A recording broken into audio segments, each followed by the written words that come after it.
When the medical team found her, the doctors gave her only 4 minutes of life. That is not an exaggeration. 4 minutes stood between Irene Flores and a cold, lonely death in a dark parking structure. The man who had once promised to cherish her for a lifetime, her ex-husband Levi, had used those same hands to crush her throat.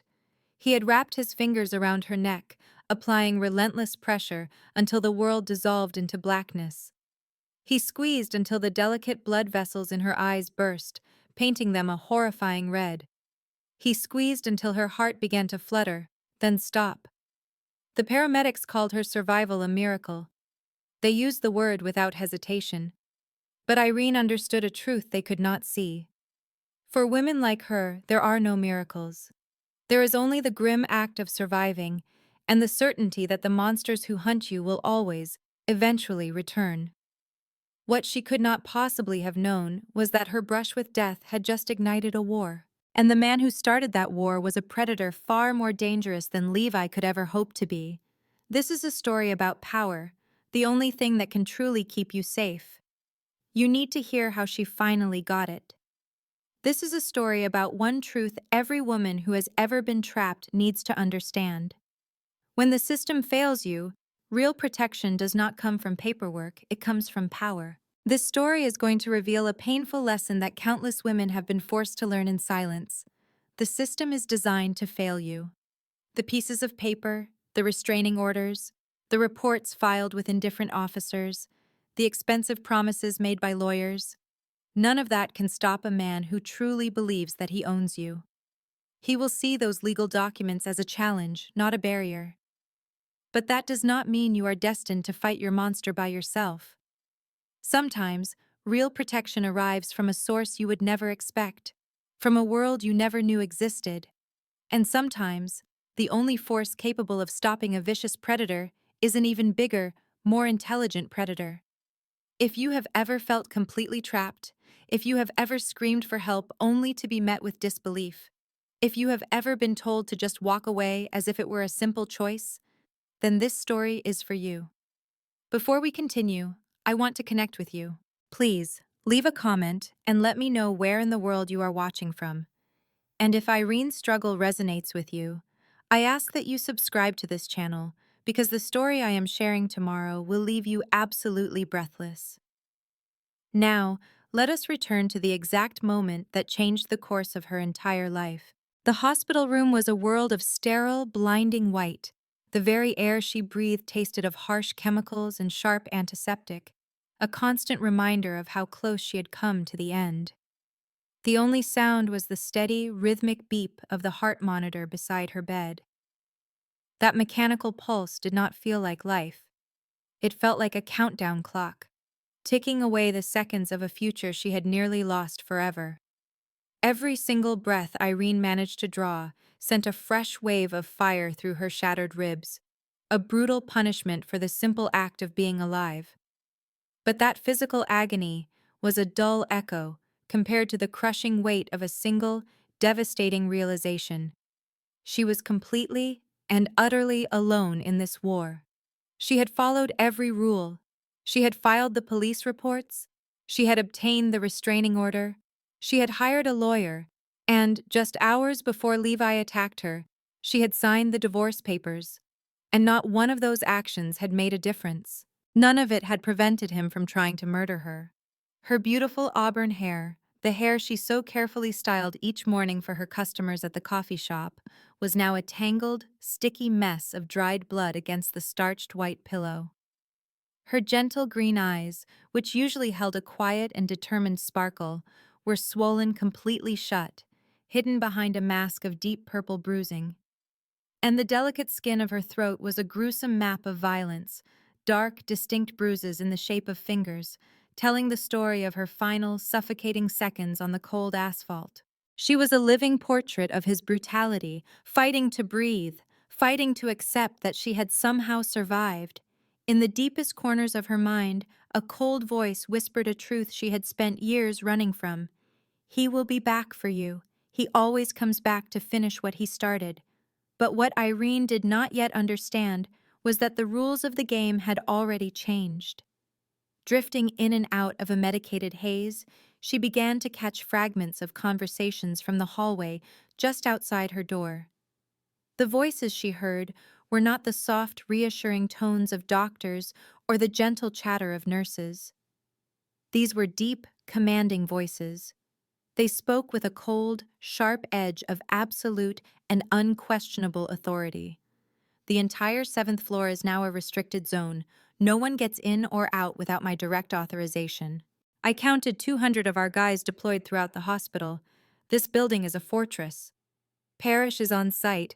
Benjamin Parrish came here himself. That name, Benjamin Parrish, sparked only a faint flicker of recognition in Irene's foggy mind. She had a vague memory of seeing his face in newspaper headlines, next to words like powerful and influential. He was some kind of major businessman in the city. To her, he was just a regular customer who came into her coffee shop. He was a quiet, incredibly intense man who always chose the same corner booth, hid behind a newspaper, and radiated a strange calm that felt both profoundly safe and deeply dangerous.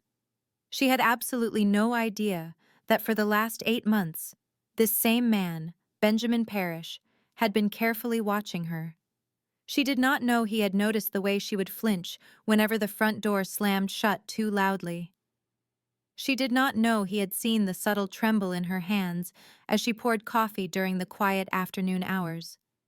He had memorized the way she never, ever looked at her own reflection in the large front windows of the shop. And she certainly had no idea that the very instant Levi's hands had closed around her throat, the entire vast and hidden empire of Benjamin Parrish had erupted with a single, furious, and unyielding purpose. You are going to want to see what happens when a powerful crime boss decides to declare a personal war on behalf of a quiet coffee shop owner he has never even spoken to. What he does next is going to take your breath away. In that very moment, just beyond the thin, sterile walls of her hospital room, a secret army had descended upon St. Mary's Hospital.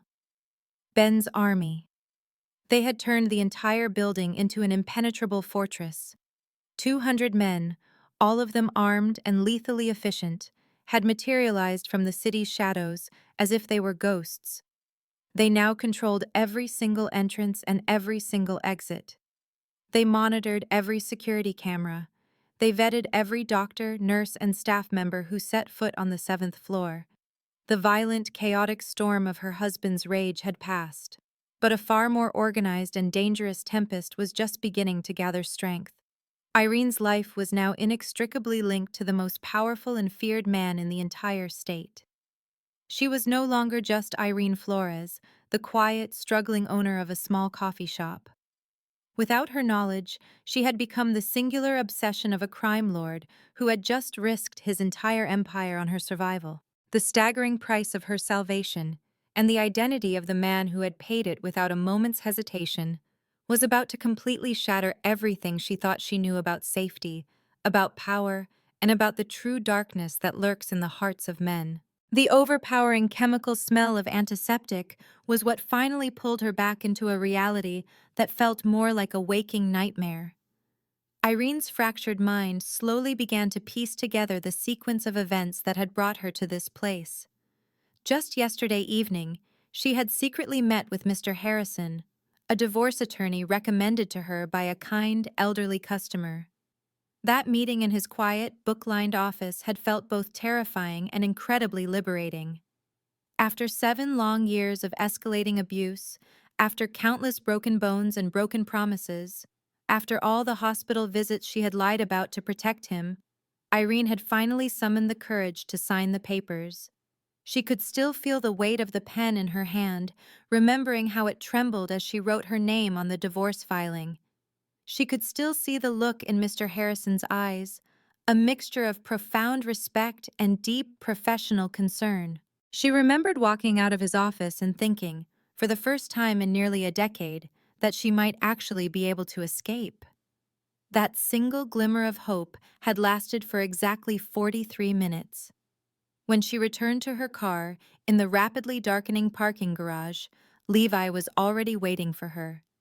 He was leaning casually against her driver's side door, his arms crossed over his chest and his face a perfect, terrifying blank. That blankness was always the most dangerous sign. His rage, when it finally erupted, was like a volcano. But the chilling emptiness that came before it was somehow so much worse. It meant he had already made his decision.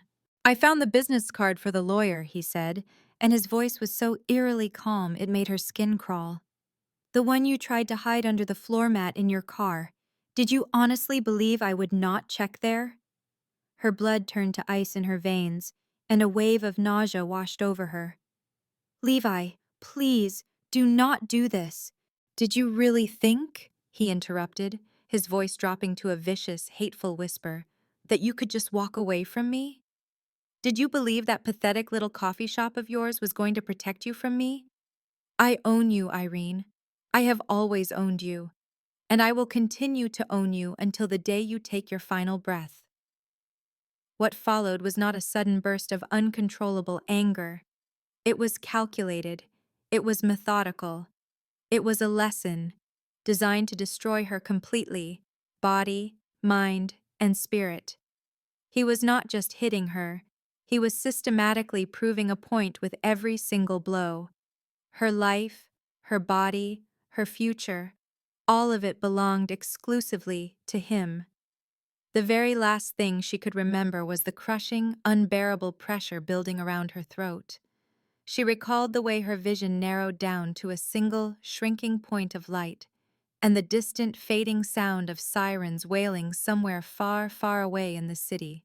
Now, lying in this cold, sterile hospital room, Irene understood a new and terrible truth with perfect clarity.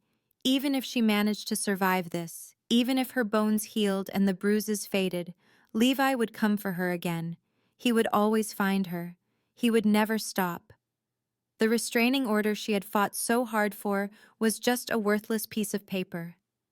The divorce filing was just ink on a page that could not protect her.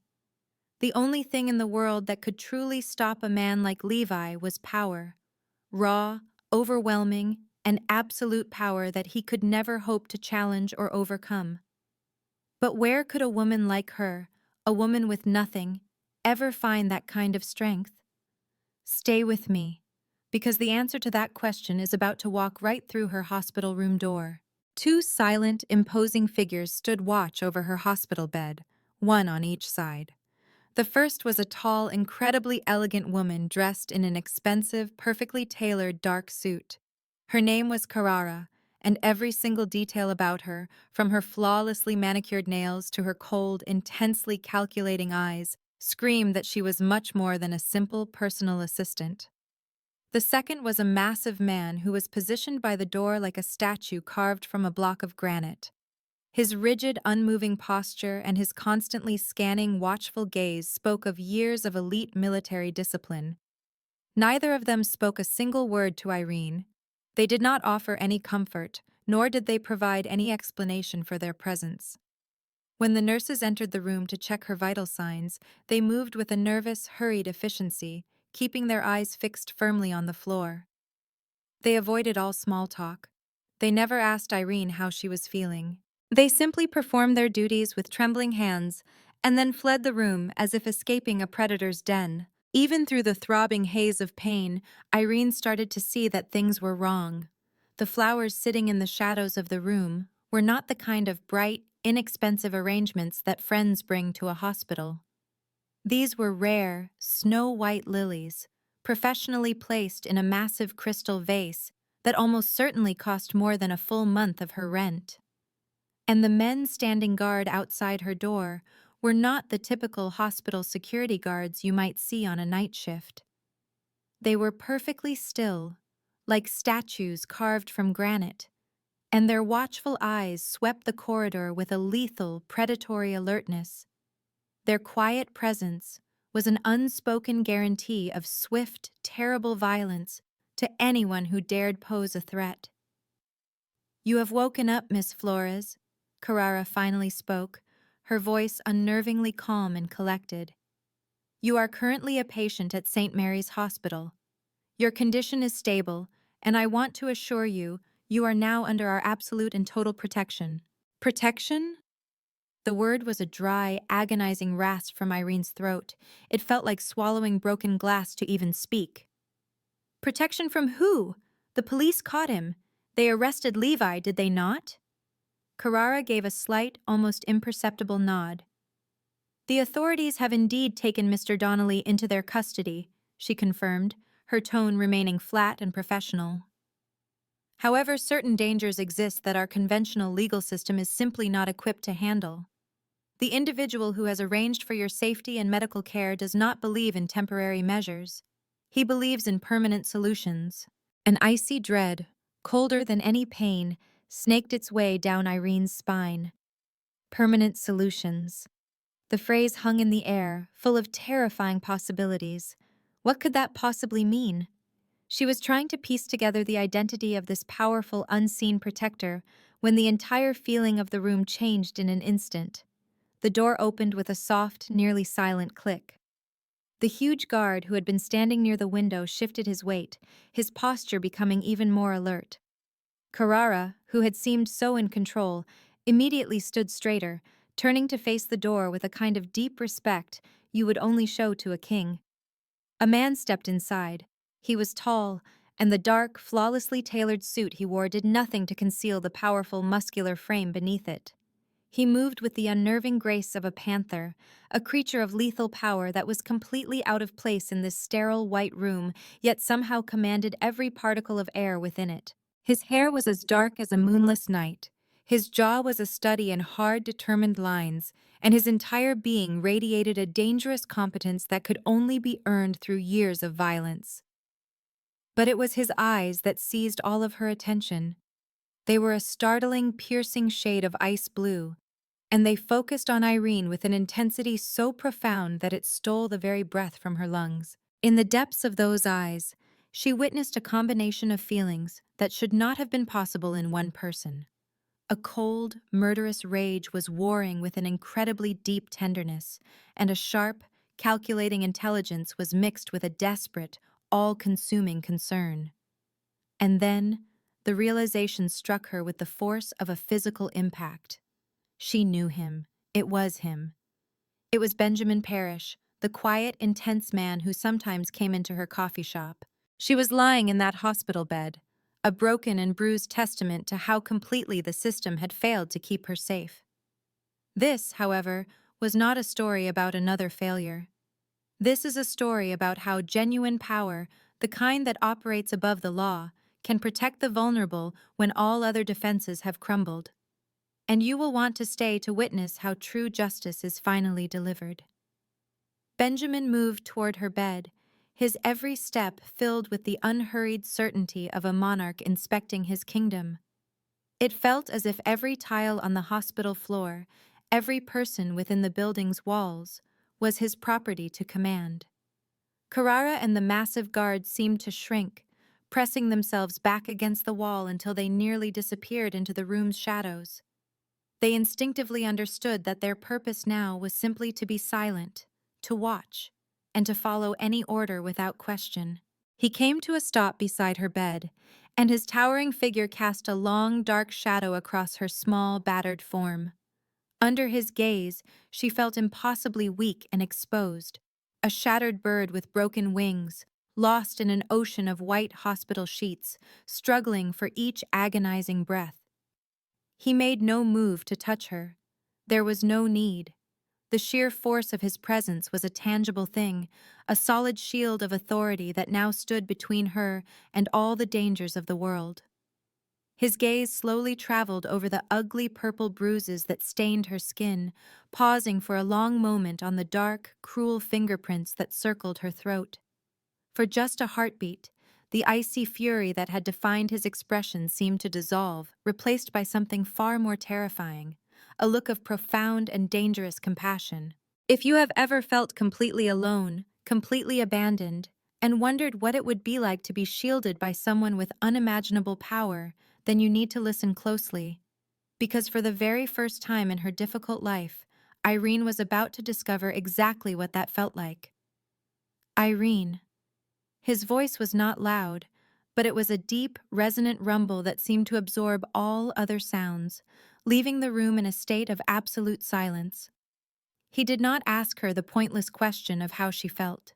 He offered no hollow platitudes or empty words of comfort.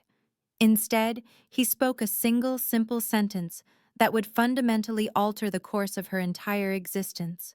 "You are safe now. I am giving you my word. You will never have a reason to be afraid again." It was not an offer of comfort. It was a declaration of fact. It was a new fundamental law for her universe, spoken into being by the sheer will of Benjamin Parrish. The world Irene had known, a world of fear, pain, and powerlessness, was gone forever. Whether she was prepared for it or not, her reality had just been completely and irrevocably rewritten by the man standing over her. He lowered his formidable body into the small, inadequate plastic chair next to her bed, his sharp, focused gaze never once breaking from her face. The protective instinct that had been quietly growing within him for so many months had now ignited into a cold, lethal resolve. All the incredible power he commanded, the sheer terror his name could inspire in the most hardened criminals, seemed like a useless trinket as he looked upon the brutal evidence of her pain. He saw the discolored bruises shadowing her skin. He imagined the broken ribs beneath the sheets. He studied the violent marks on her throat, and he was filled with a rage so deep and complete, it felt like a state of perfect calm. Benjamin Parrish was not a man who lived by routines. His existence was a carefully managed storm of violence, risk, and constant strategic planning. But Irene, the quiet woman from the coffee shop, had become his single, unexplainable exception. His trips to Flores Coffee were never on his schedule. They were impulses, moments when the immense weight of his dark world threatened to suffocate him completely. He never went to the shop because he wanted coffee. He went there for the sole purpose of watching her. He would always choose the same booth in the far corner, a shadowed spot where he could conceal his enormous influence behind the pages of a newspaper and a simple cup of black coffee. From that hidden perch, he had committed to memory her countless small acts of grace, the extra splash of cream she would give to a shivering homeless man, the endless patience she displayed with a lost and confused tourist, the quiet, unassuming dignity with which she would brush a stray strand of auburn hair from her face before tackling a mountain of dirty dishes. He knew that to the casual observer, she probably appeared fragile, a person who might easily be broken by the world's harshness. Benjamin, however, saw something entirely different. He saw the sharp, practiced efficiency of a true survivor. He saw the silent, unyielding strength of a woman who had clearly withstood far more hardship than anyone could possibly imagine. His piercing blue eyes were expertly trained to detect three things above all else: imminent danger, carefully constructed lies, and hidden weakness. Over many weeks of silent observation, he started to notice the nearly invisible tells of her secret trauma, the slight, almost imperceptible tremor in her hands when she thought no one was looking, the way she would flinch at any loud or sudden sound, the unconscious way her posture would fold inward whenever a male customer raised his voice. He watched and catalogued how her normally soft green eyes would sometimes flash hard as steel for just a fraction of a second, a deeply ingrained survival response that told him everything he needed to know about the personal hell she had to return to each and every night. To him, she was a symbol of innocence in a world that had none. She was the embodiment of quiet hope. She represented a simple, fundamental human decency that his violent and brutal life had trained him to exploit or eliminate, without a moment of hesitation. Yet, against all logic and against all his instincts, she had somehow become the one pure thing in his world. She was the one person he would willingly risk his entire criminal empire to keep safe. Months earlier, he had tasked his people with running a standard background check on her ex-husband, a man named Levi Donnelly. The file that came back was disappointingly ordinary. Just a mid-level insurance salesman with a perfectly clean criminal record, no significant debts, and absolutely no affiliations with any of Benjamin's rivals or enemies. Benjamin had glanced at the file and dismissed the man as a trivial annoyance, a weak person with an overly loud mouth. That single casual dismissal would prove to be the most catastrophic error of judgment in his entire life. He had fundamentally failed to grasp a crucial truth he should have known better than anyone. The most truly dangerous predators are not the ones who bare their fangs in dark alleys and gang territories. The genuine monsters are the ones who wear tailored business suits, the ones who hide their unspeakable violence behind the perfectly manicured lawns and pristine white fences of suburbia. This failure, this disastrous miscalculation, was a mistake that Benjamin now intended to correct with a terrifying and absolute finality. The phone call that changed everything came at exactly 14 minutes after midnight. Benjamin was in his penthouse apartment, a fortress of glass and steel perched atop the city's tallest skyscraper, looking down on a metropolis that was, for all practical purposes, his personal property. He was in the middle of analyzing the complex logistics for an incoming black market shipment valued at tens of millions of dollars when his secondary, fully encrypted phone emitted a single, piercing chirp. It was a tone reserved for only the most urgent and critical communications. The voice on the line was one of his paid contacts, a man buried deep inside the city's emergency dispatch network. The man's report was delivered in a cold, detached monotone that made the devastating words even more chilling. A female victim had been found, the result of extreme domestic violence. Her name was Irene Flores. Her status was listed as critical. The initial diagnosis from the paramedics included blunt force trauma to the head and torso, suspected major internal bleeding, and a partially crushed windpipe. The estimated time until her death upon discovery had been less than 4 minutes. The report concluded that the assailant, her ex-husband Levi Donnelly, was already in police custody. The information struck Ben with the force of a physical impact, cracking the composure he had spent a lifetime building. The control did not just shatter, it dissolved into a silent, freezing emptiness. Into that void, a terrible clarity bloomed, a pure and methodical rage that saw the path forward. An official arrest was a joke, a piece of useless theater. The established system was a corrupt stage play, designed to make people feel safe, but never to truly deliver justice. Levi might serve a few years behind bars, a minor inconvenience. He would then walk free, not reformed, but hardened. He would come out older, filled with more bitterness, and focused on completing the terrible work he had begun. That was a version of the future Ben would never permit to exist. True power exists to protect the vulnerable, and he was about to demonstrate what that meant. You need to understand what happens when all other options fail. Ben did not shout. He did not even shift his weight in the chair. His movements were calm and deliberate as he picked up his primary phone. He dialed a single number, reaching Marcus, his most effective and most dreaded subordinate. Ben spoke only 2 words. "It is time." His voice was not loud. It was a quiet murmur that carried absolute finality. On the other end of the line, the sound was so cold and intense that Marcus, a man who feared nothing, actually took a step back. "I need every single operational asset activated now," Ben continued, his voice low and steady. "I want 200 men surrounding St. Mary's Hospital in less than 60 minutes. I am ordering a complete tactical lockdown. Nobody goes into that building, and nobody comes out without my explicit permission. And Marcus," Ben added, "I need you to dig. Find every single secret Levi Donnelly has ever tried to hide. I want his entire world dismantled and laid bare for me to see before the sun comes up." What unfolded in the hours that followed would serve as a terrifying and undeniable demonstration of the true scope of Benjamin Parish's influence and power. Stay with me, because what he was about to unleash upon the city was a storm of a magnitude you have likely never witnessed before. The execution of his command was not just fast.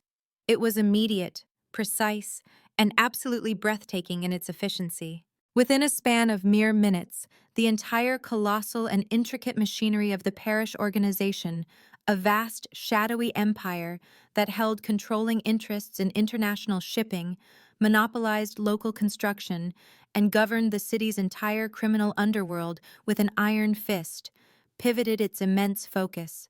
The full weight of this clandestine superpower was now directed at protecting a single, broken woman lying in a hospital bed. The mobilization that Marcus orchestrated unfolded in three perfectly timed and executed waves. The operation began with the observers, the first layer of an intricate plan. 40 men, driving nondescript black sedans, emerged from the shadows of the city. They did not rush, they simply materialized, settling into carefully chosen positions that blanketed the entire hospital campus. One man sat in the lobby reading a newspaper. Another watched from a car in the multi-level parking garage. A team took over a corner booth in the coffee shop across the street, while others secured sightlines from the rooftops of neighboring buildings. These were not hired guns or simple thugs. They were elite specialists, masters of surveillance and psychological warfare. With practiced efficiency, they infiltrated the hospital's digital network, seizing control of the security cameras. On their screens, they began a subtle dance, rerouting nurses and orderlies, creating a digital wall that isolated the entire seventh floor from the rest of the building. The second phase involved the infiltration unit. 60 operatives, perfectly disguised and carrying flawlessly forged credentials, arrived in a series of medical transport vehicles. They looked like paramedics delivering a patient, like auditors reviewing security protocols, like technicians servicing essential machinery. Using their cover, they moved through the hospital's veins, securing every utility corridor and maintenance shaft. They commandeered the service elevators, giving them complete control over movement between floors. One by one, every real guard, every night shift administrator, and every janitor found themselves neutralized. Some were offered bribes they could not refuse. Others were politely relieved of their duties for the night. And the stubborn ones discovered their access cards had suddenly, inexplicably, stopped working. As dawn threatened to break, the third wave arrived, and it was a statement of overwhelming force. 100 men, the core of Ben's personal security detail, moved into the hospital. They positioned themselves at every single entrance and exit, on every floor, at every stairwell. Dressed in immaculate, expensive suits, they carried themselves with an air of lethal competence that was more intimidating than any weapon. Their presence alone shifted the building's atmosphere from one of healing to one of absolute, unquestionable authority. Dr. Patricia Henley, a woman hardened by 15 years as the night shift supervisor in a busy trauma center, felt a cold knot of real fear tighten in her stomach for the first time in over a decade. She had managed the chaos of multiple car pileups, treated victims of vicious gang wars, and navigated the aftermath of federal drug raids. But this was different. This was not chaos. This was a silent, perfect invasion executed by men who were too composed, too methodical, and radiated a level of power she had never encountered before. A man who introduced himself only as the commander approached her, his calm demeanor making him all the more frightening. He produced a set of credentials that looked so authentic, so official, that her blood ran cold. "We are here to ensure there is no further escalation of a private matter, Doctor," he said, his voice level and devoid of emotion. "We will guarantee the safety and well-being of all your staff and every patient in this facility. However, Room 712 is now a federally protected zone. It is under our exclusive control." His words were polite, but they were not a request. They were a declaration of fact. Dr. Henley heard herself agreeing to his terms, a primal instinct for survival completely silencing the part of her brain that was screaming in protest. In what felt like minutes, but was actually less than a single hour, St. Mary's Hospital was no longer a public place of healing. It had been systematically converted into a private, impenetrable fortress. From the back of his armored sedan, Ben watched the sun begin its ascent, gliding through streets that now belonged to him. The sky above was a spectacular, violent canvas of brilliant gold and deep crimson. It was a display of breathtaking beauty that felt like a personal insult. a gorgeous spectacle that had no place in the ugliness of the current situation. Every dollar of his unimaginable fortune, every ounce of his pervasive influence, now felt like worthless dust. None of it mattered when he weighed it against the sight of the dark, purple bruises that were forming on Irene's throat. As his car moved silently through the city he effectively owned, Ben was forced to confront an emotion he had banished from his life years ago: complete and total helplessness. He had failed to protect her. He saw now that he had been far too cautious, far too restrained, obsessed with finding a normal, gentle way to enter her life. He had waited for the perfect, gentle opening, and in that foolish delay, Levi had come brutally close to extinguishing the only source of goodness in his dark world. That monumental failure came to a definitive end now. He exited the vehicle, the door closing with a heavy, final sound. He walked through the hospital lobby, which was now his territory. At his approach, every one of his soldiers straightened their posture, their bodies snapping to rigid attention. He moved through them with the powerful, unhurried stride of a monarch entering his court, but the invisible crown of power he always wore felt heavy, cold, and deeply tarnished by his mistake. The ride in the elevator up to the 7th floor seemed to stretch into an eternity. With each floor the car passed, the glowing number felt like another step toward a confrontation with the storm of raw, violent emotions he was struggling to contain. He finally arrived and stepped out, pausing just outside the door to room 712. He took a single, deep breath, forcing himself to build a wall of control around his inner turmoil. He was a man who understood destruction intimately. He had built an empire upon it. But the sight of her destruction, he knew, would be an entirely different category of pain. He gently pushed the door open, his footsteps silent as he approached her bed. His large, imposing frame cast a long shadow that fell over her small, broken form, as if to shield her from the world.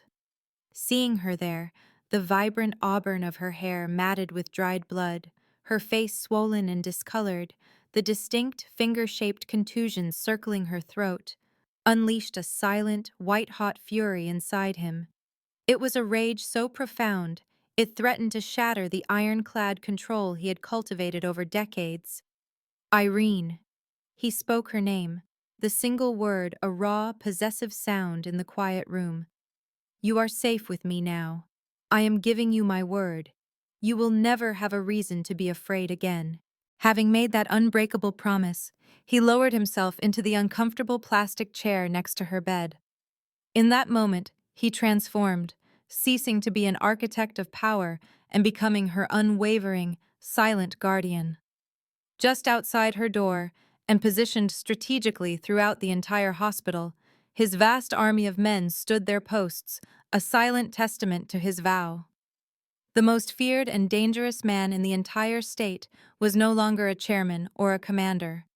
He was simply a sentinel, standing watch over the fragile, unconscious woman who had, without ever knowing it, completely reordered his universe.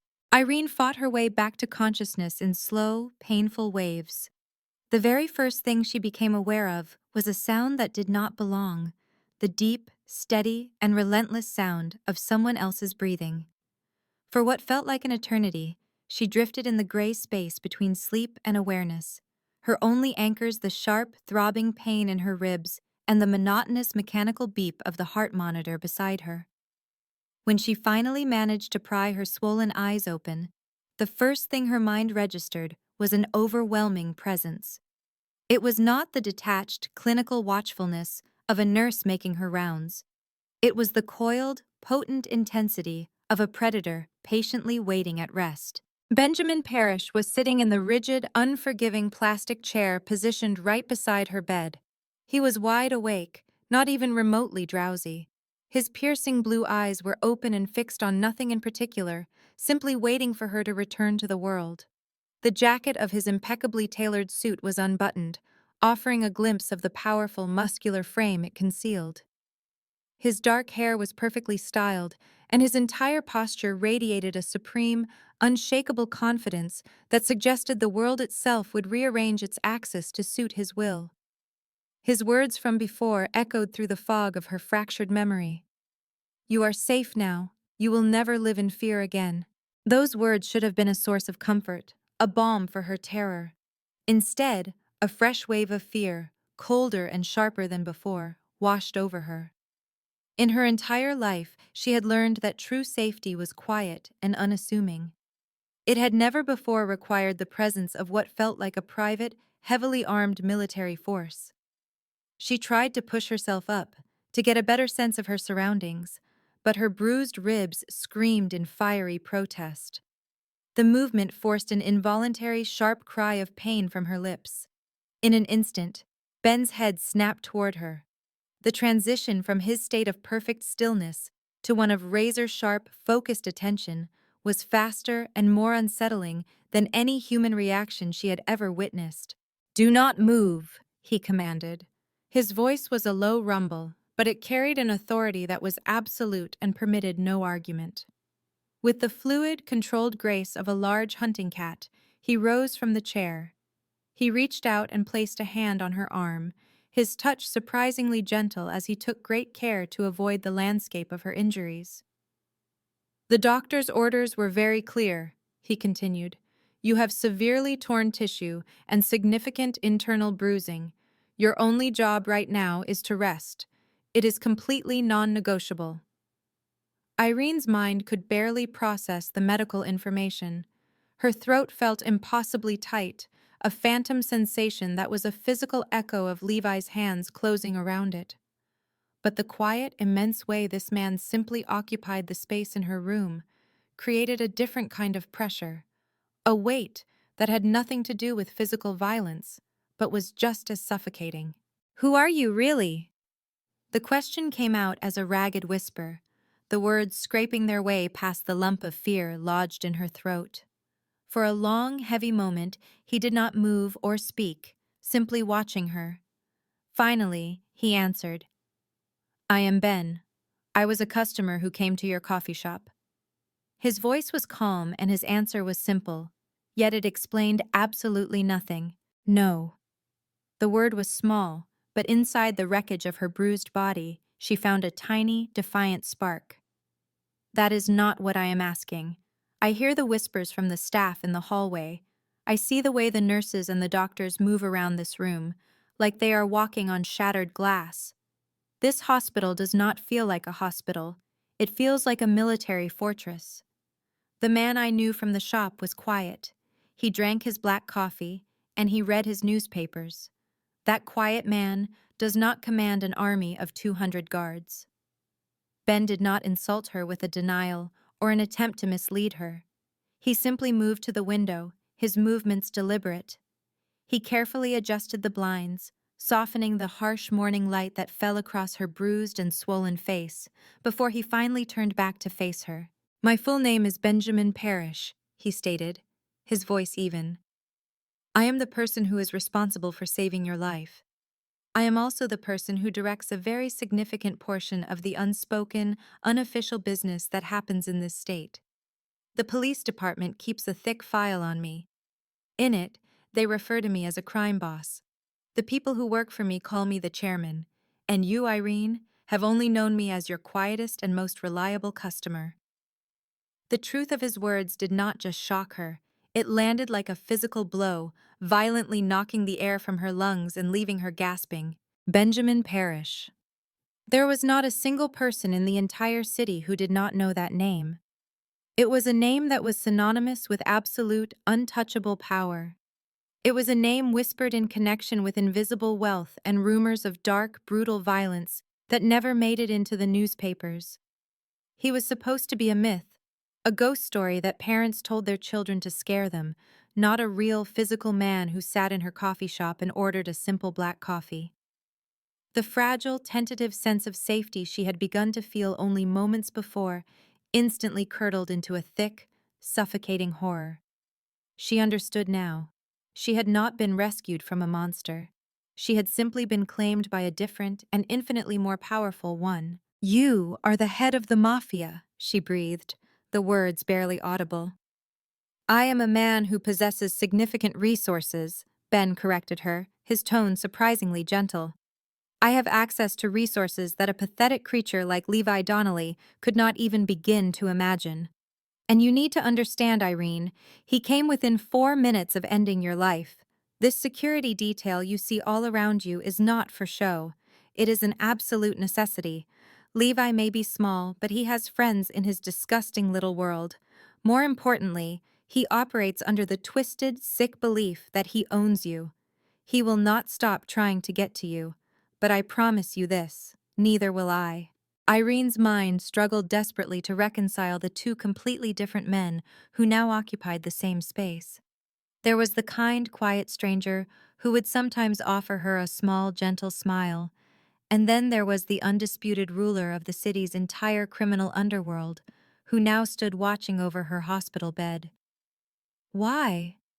The question tore from her, raw and full of desperate confusion. Why would you do any of this for me?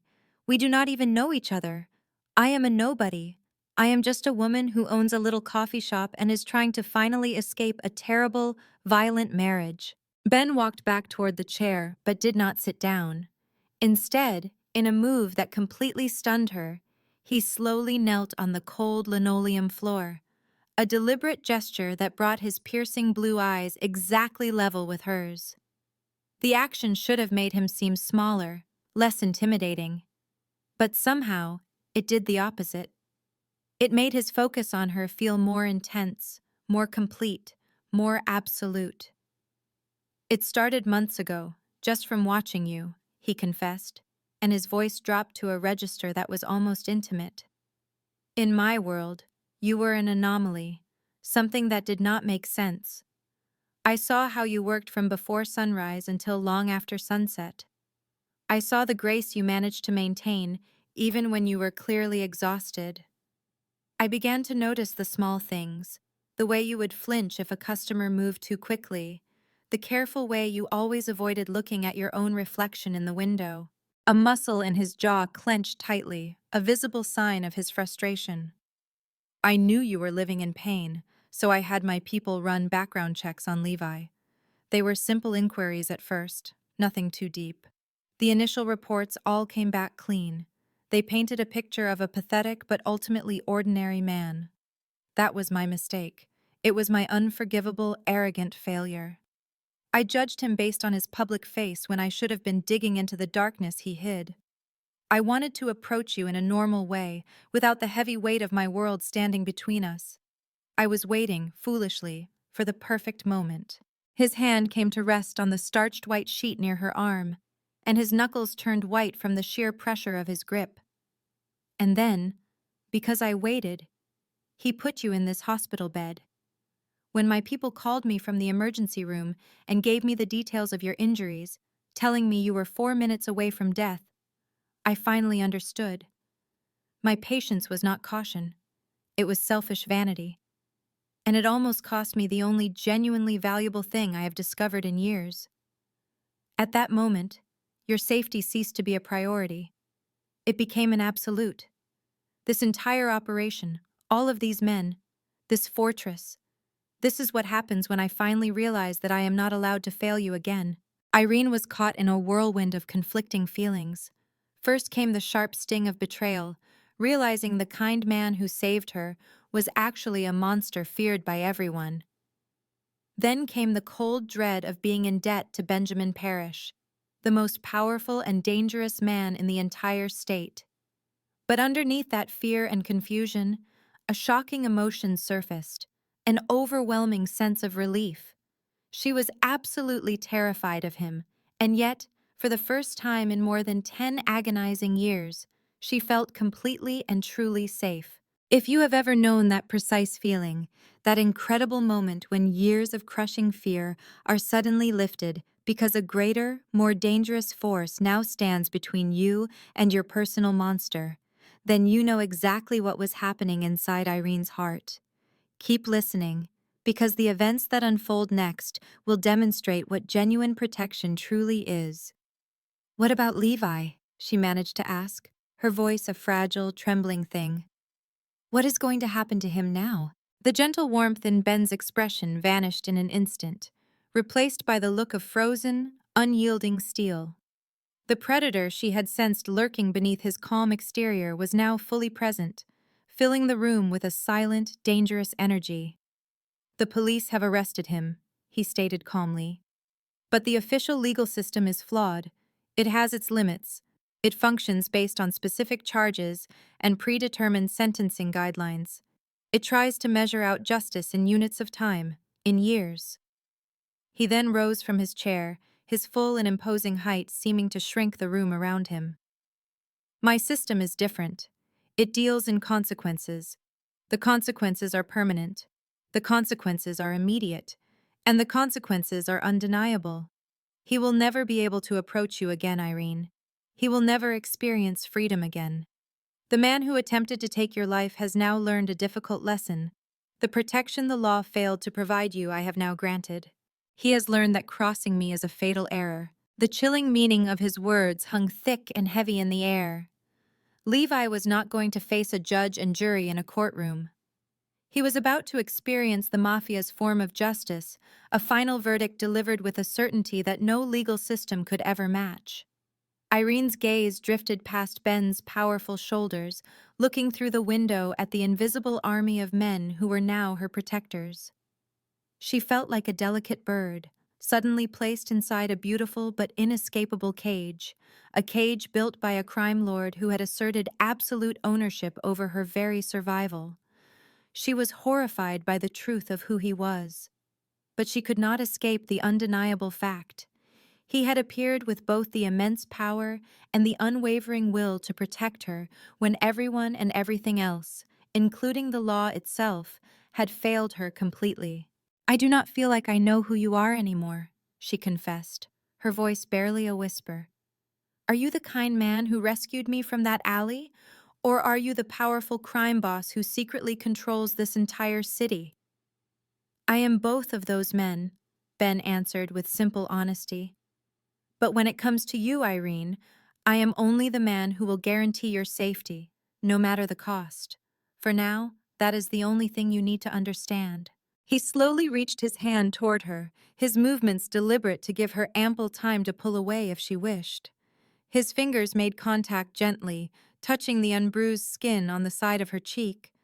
The touch was warm and deeply possessive, not in a romantic way, but as a clear and silent statement of his claim over her well-being. "You need to rest now," he said softly. "When you have regained your strength, we can have a conversation about your future. It is a future which I can promise you is now entirely and permanently secure." He moved back to his chair across the room, once again taking up his post as her silent, watchful guardian. But this chapter of the story was far from finished. At that very same moment, just outside the door in the hospital hallway, an event was unfolding that was about to change everything. Carrara slipped into the room, her expression a pale and rigid mask of tightly controlled alarm. She moved directly to Ben's side, leaning in close to whisper something urgently in his ear. Whatever she said made his entire body lock up, becoming perfectly still and rigid. "Say that again," he commanded, his voice so quiet it was more dangerous than any shout. "A surveillance team caught a phone call," Carrara repeated, her voice low. "Levi Donnelly made it from inside the police station. He contacted a man named Frank Mercer. They were cellmates in prison, and Mercer was released 6 months ago. The man has a long record of violence for hire." She took a breath. The call was short and direct. Levi offered him $50,000 to finish the job he started. He wants it done tonight. Irene felt a wave of absolute ice flood her entire body. Even locked away in a jail cell, even with an army of 200 men guarding her, Levi was still actively trying to have her killed. Some of you listening to this story understand this feeling intimately. It is that soul-crushing moment of realization that your abuser is never going to give up, no matter what you do to stop them, no matter how far away you try to run. Irene was living through that terrible realization in this very moment. What she did not yet comprehend, however, was that she was finally under the protection of a man who could actually make him stop. For good. Ben showed no sign of panic. His cold expression did not flicker. But the very atmosphere around him shifted, charged with a palpable wave of deadly intention that was so intense it made Carrara instinctively take a step back. "What is Mercer's location now?" Ben asked, his voice low and steady. "Our surveillance team has him tracked to a motel on 5th Street. He appears to be getting ready to leave." Ben rose to his feet slowly, his movements precise and methodical as he buttoned his suit jacket. When he finally spoke, his voice was deceptively soft, almost gentle, but the words themselves carried the unmistakable weight of absolute death. "I want him intercepted before he even thinks about leaving that motel parking lot. I want him to understand, in the last moments of his freedom, exactly whose enemy he chose to become tonight." "And Carrara?" "Yes, Chairman," she replied, her voice formal. "I want to make sure Levi Donnelly hears about what happens next. I want him to understand that every single person he tries to send, every desperate plan he tries to make, every single breath he draws from this second forward is a privilege that I am allowing him to have. And I want him to know, without any doubt, that this privilege can be taken away at any time I choose." He then turned his attention back to Irene, and for a fleeting instant, the cold, hard mask he wore seemed to slip. In its place was something that looked surprisingly like tenderness. "You are going to be safe," he promised her. "I am going to personally make certain of it. When I come back, this threat against you will no longer exist in this world." He walked out of the room, leaving Irene behind with 2 silent guards and the thunderous, overwhelming realization that this man would do anything, absolutely anything at all, to fulfill his promise to her. This is what true protection looks like when it is backed by real, uncompromising power. Stay with me, because the next few hours of this story will reveal exactly how far Benjamin Parrish was willing to go. Frank Mercer did not succeed in leaving that motel parking lot. The specific details of the events that took place there were never released to the public, but the message sent that night was delivered with absolute clarity. By the following morning, every criminal, every dirty cop, and every lowlife in the city understood a new, unshakable rule. Irene Flores was completely and utterly untouchable. To harm her, to threaten her, or even to think about her in a negative way was to receive a death sentence that had no possibility of appeal. Meanwhile, Levi Donnelly, still sitting in his cold jail cell, received a visitor who was not on any official list. It was one of Ben's men, carrying the credentials of a public defender. "Your associate Mercer will not be showing up," the man said with a pleasant tone. "In fact, no one will be showing up for you. You have made a very serious error in judgment, Mr. Donnelly. You believe the steel bars of this cell would keep you safe. They will not. There is no place on this entire planet where you can hide from what is coming for you. Every morning you wake up from now on is another day that Mr. Parrish has decided to let you breathe. I would suggest you use that time for quiet, deep reflection." The man offered a polite smile, then placed a single photograph on the table between them. The picture showed Frank Mercer's now empty motel room with a single symbolic white lily placed on the bed. Then he turned and walked out. Levi Donnelly never again tried to make contact with anyone regarding Irene. But Ben's work was not done. He was not even close to being finished. Upon his return to the hospital, he walked back into Irene's room with a satellite phone held firmly to his ear. The conversation she overheard next revealed to her just how total and complete his revenge was going to be. "Marcus," Ben said quietly into the phone, "I need you to arrange for an anonymous full-spectrum financial audit to be launched against the insurance company. I want a specific focus on Donnelly's personal expense accounts, going back the last 5 years. My goal is to strip him of every single thing that gives him his status and power. His entire professional identity is to be dismantled, starting today." He paused, listening to the reply from Marcus before continuing his instructions. "Have you received confirmation that our contact in the district attorney's office is prepared to move? Excellent. Ensure that the charges filed against him are the most severe charges possible. I want his documented history of violating previous restraining orders to be the leading point in every single news report. We are essentially providing the police with a perfectly legal rope to hang him, and at the same time, We are giving the media a story that will permanently destroy his public reputation. Irene listened, caught between a feeling of awe and a deep sense of fear.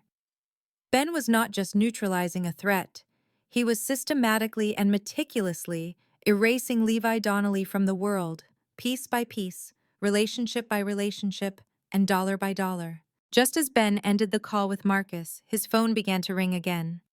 She watched his expression grow darker and more severe as he listened to the person on the other end. "Tell me what you found in the supplemental report," he commanded into the phone. "Concentrate on his past relationships. What did our investigation uncover?" His face hardened into a mask of pure glacial fury. "His fiancée in Chicago, back in 2018, he said, his voice dangerously low. "There was an anonymous police report filed that detailed property damage and an accidental injury. Tell me why that case was never prosecuted." He stopped, listening intently. "And his wife before Irene, there was a sudden and very expensive divorce settlement that included a non-disclosure agreement. I want you to find her, and when you do, tell her that she is safe from him now, and she will be safe forever." He ended the call with a sharp, final click and turned to face Irene, his blue eyes blazing with a righteous and protective anger. Levi Donnelly is not just a man who hurt his wife. He is a predator.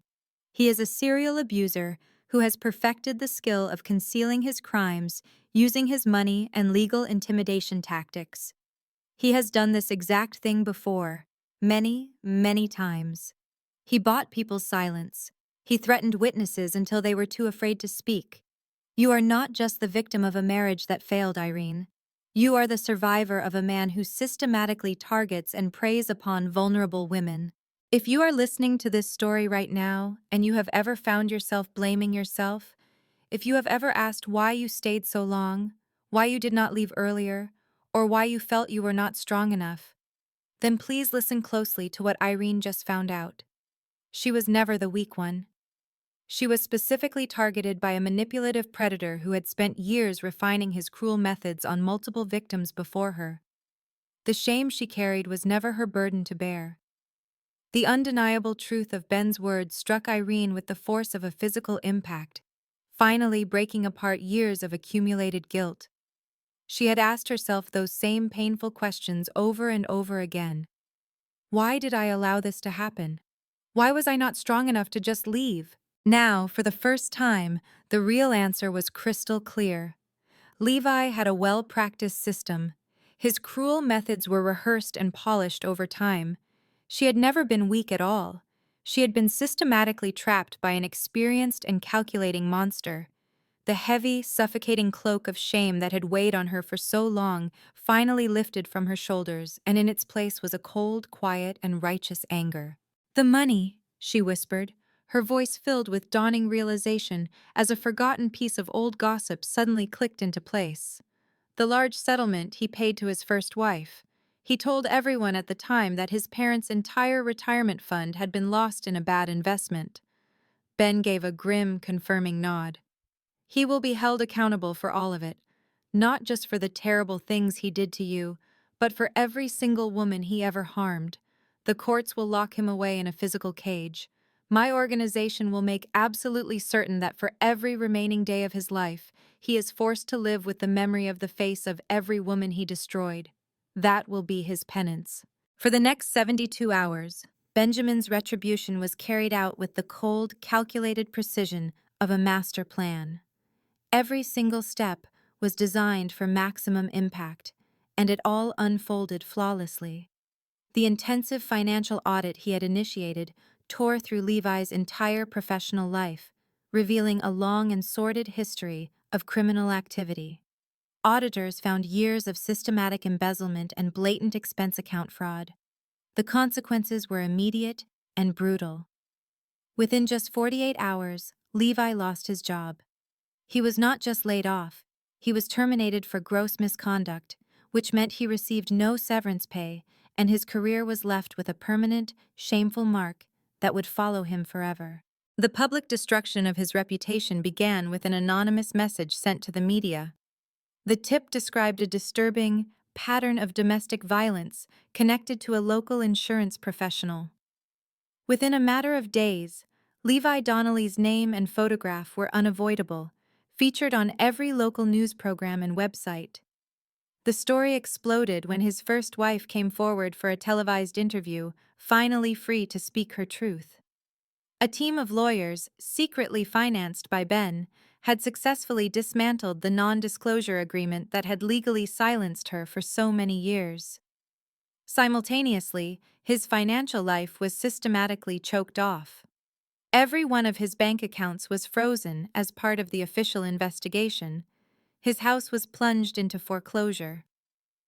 The people he once considered his friends, his work colleagues, and even members of his own family began to turn away, creating more and more distance until he found himself utterly isolated. Confined to a cold jail cell, Levi Donnelly faced the charges that had been filed against him: attempted murder, aggravated assault, and intimidation of a witness.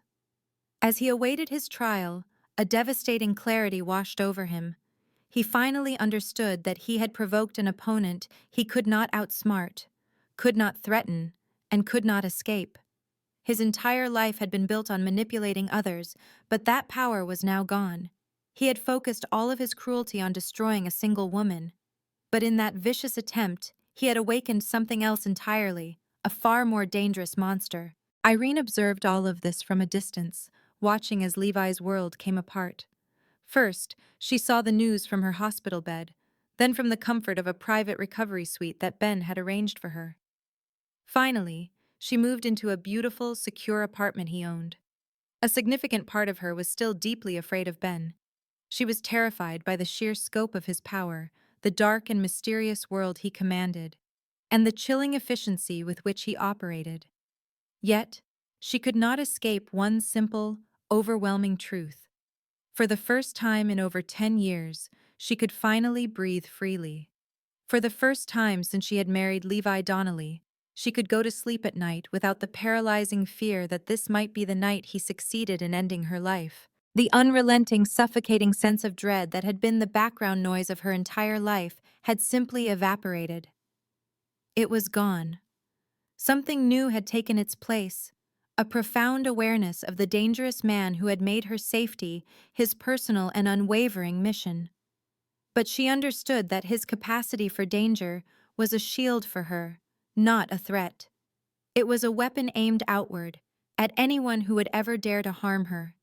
And inside that powerful protection, Irene rediscovered a feeling she had long forgotten was even possible. She found true peace. 3 weeks after she was discharged from the hospital, Ben came to visit her new apartment. When she opened the door, he was standing in the hallway, and for the first time she could remember, he looked hesitant, almost uncertain. His usual aura of complete control was gone. "There is something I feel I must tell you," he said, his voice quiet. "It is something I should have been honest about from the very beginning of all this." Irene's muscles immediately tensed as she prepared herself for another shocking revelation. "I did not save you with the expectation of getting anything in return," Ben went on, his intense blue eyes locked on hers.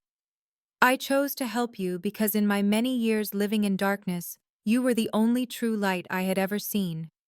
I watched you fight so hard just to survive, to protect that little coffee shop of yours, while carrying such an immense burden of pain. Witnessing that every day, it changed something fundamental inside of me." He took one slow step toward her, closing the distance just a little. "I know that my world is terrifying to you.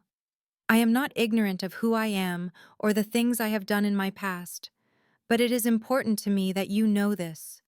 Whatever path you choose from here, you will have my protection.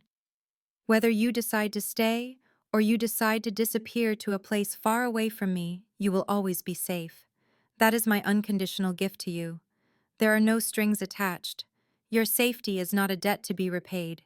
It is simply, and always has been, what you deserve." Irene looked at this complicated man, this avenging monster, this devoted guardian, this impossible contradiction standing in her home, and she felt a distinct and undeniable shift deep in her soul. "I do not know what my next chapter looks like," she said with complete honesty. "I have no idea if I could ever truly be a part of the world you live in, or if I would even want to be." "That is perfectly fair," he said softly. But I do know one thing for certain, she continued, meeting his gaze directly, without a hint of fear. For the very first time in my entire life, someone actually fought on my behalf. Someone saw what was being done to me and refused to pretend it wasn't happening. Someone made it impossible for that monster to ever hurt me or anyone else again. Whatever other man you might be, Benjamin Parrish, you are the one who gave me that. You gave me my life back, and that is something I will carry with me forever. Her words were not a confession of love. They were not an absolution, forgiving him for the dark deeds in his past. It was something far more real and powerful. It was a mutual acknowledgement of a difficult truth, that sometimes the only force that can stand between an innocent person and their complete destruction is another kind of darkness. A darkness that, when it matters most, chooses to become a protector instead of a destroyer. Thank you so much for following Irene's story all the way to its conclusion. Her experience contains a powerful message that I truly hope will remain with you always. Absolutely no one on this earth deserves to live their life in fear. The systems we are told to trust will not always be there to save you.